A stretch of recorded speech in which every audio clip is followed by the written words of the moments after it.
All right, I got a little chilly outside, so I had to come in. So, chapter 13.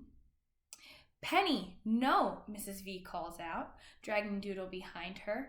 Penny was scooting out of Mrs. V's front door and is halfway down the ramp from her porch saying, bye bye, from under the green baseball cap. Butterscotch, at home in our backyard, would have been having a doggy fit if he could see Penny trying to bolt. It's one of those early November days that an artist would love. Red bronze leaves, bright gold sunlight, leftover summer. I don't blame Penny for trying to bolt. Mrs. V scoops her up and brings her back in the house. Go and work, Penny pouts. Not today, honey bun, Miss V says firmly as she locks the front door. Penny loves wearing hats and playing dress up. Mom rarely buys fancy church lady hats for herself. But for Penny, she'll sometimes pick out a crazy-looking straw hat with bows and ribbons and bring it home. At home, Penny spends a crazy amount of time in front of the hall mirror with a couple of Mom's plastic necklaces hanging down almost to her shoes, a purse on each arm, and a hat tilted sideways on her head. Gotta go work, she'll say, with one hand on her hip. Who has she ever seen dressed like that going to work? Mom asks as we all crack up. She's only 2. I'm not going to be able to afford the kid when she's old enough to go shopping on her own, Dad always says. He snaps every cute pose she makes with his cell phone camera. When Mrs. V sets Penny back down, Penny pokes her lips out, throws Doodle on the floor, and wraps both her arms around her chest. I laugh. I wish I had enough coordination to have attitude. Here, Penny, why don't you just sit down and draw me a picture instead? Mrs. V says, whipping out a box of crayons. Attitude forgotten, Penny grabs a handful and promptly begins to scribble all over the coloring book as well as Mrs. V's table. I wish I could use crayons. I'd draw a rose with a velvety red bloom and a green stem and yellow-green leaves coming from it. I can see it so clearly in my mind, but of course, when I put a pencil or crayon in my stupid, tight little fingers, all I can manage are squiggly lines, nothing that looks even close to a rose. I want to draw it for Rose. She has rose designs on her notebook and book bag. I don't know where her mother finds such cool stuff. Rose's name really fits her. She's pretty and delicate and nice to be around. If she has thorns like real roses do, I've never noticed. While Penny is busy with her crayons, Mrs. V checks her mail. She opens several envelopes, then gasps with surprise. Guess what, girls? She exclaimed. I've won a contest. I look at her with interest. Penny continues to scribble, ignoring both of us. I entered an essay contest at the bookstore in the mall, she explains to me. The topic was why fish are important in our world, ecology. I point to food on my board and smirk. No, silly. She reaches over and tickles me. I wrote something about oceans and the balance of nature. I don't honestly remember what I said, but I won first prize, a trip for 6 to the new downtown aquarium. All expenses paid. Stupendous. I've seen the commercials on television for the aquarium. It's supposed to have sharks and turtles and penguins and millions of other sea animals. Go? I asked by pointing to my board.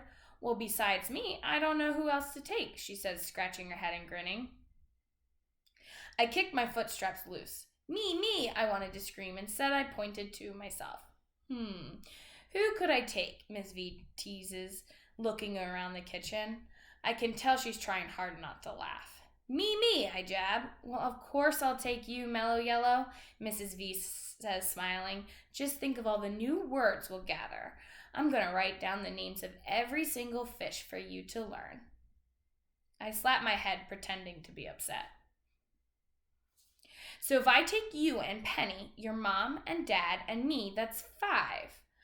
I wonder who else we could take, she scrunches up her face, thinking. I know immediately. Rose could go with us. I spell out her name. Rose. And again, ROSE. Then I hit please. Your friend Rose from school? I buck and kick with excitement. I think that's a great idea, Melody. I'll ask your parents and her parents, and if she's willing, we'll have a wonderful day. I can't stop kicking my feet. It takes several weeks before both Mom and Dad are off work on a Saturday, but Thanksgiving weekend ends up working out for everybody.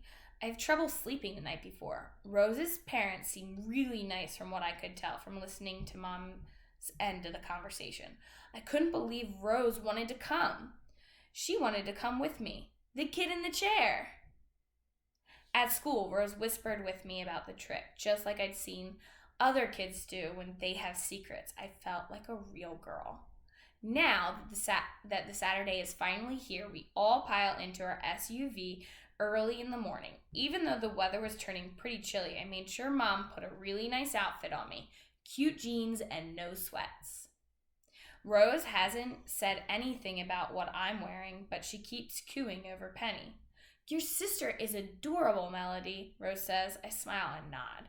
Penny reaches out her chubby little hands and claps. Woosie, she says.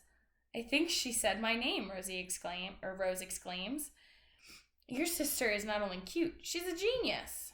As we drive, Rose chatters with my parents and Mrs. V like she's known them all her life. I watch it all silently, thinking this has to be the best day of my life. When we get to the aquarium, Dad unloads the chair and eases me into it while Mom gets Penny's stroller out and straps her in. Rose pushes Penny as Mom pushes me, so we can be side by side. The place is crowded, I guess because it's a holiday weekend. Nobody pays any attention to me, which is perfect. I can almost forget who I am. Inside, fish tanks go from floor to ceiling. I think of Ollie. He might have been happy here. In one tank, sharks swim overhead, just like we're actually looking up from the ocean floor. Okay, so Ollie might not have been so happy in that tank. I've never seen so many fish from all over the world, it seems. Fish with spikes and spots, fish with markings so beautiful they look painted. Penny slaps at the glass whenever a fish comes close. Fishies! More fishies! Mrs. V, as promised, writes down names of species and takes pictures so I can remember when we go back home. Mom and Dad whisper together like teenagers. I've never seen them so relaxed. We stop in front of every tank. I love the jellyfish, which reminds me of streams of shiny cloth, and the lionfish, which really do look like swimming lions. At the seahorse tank, Rose observes that their heads point backwards. She seems to be having a great time. Then, from around the corner come two people I'd least want to run into. Molly and Claire. They are with the Girl Scout troop. They're fake bumping into each other, not paying much attention to the group leader, who's telling them about the percentage of salt found in ocean water. Molly and Claire, dressed exactly alike in jeans, long sleeve t-shirts, and scout vests, look at Rose with surprise. Hey, Rose, you here with your mom? Claire asks.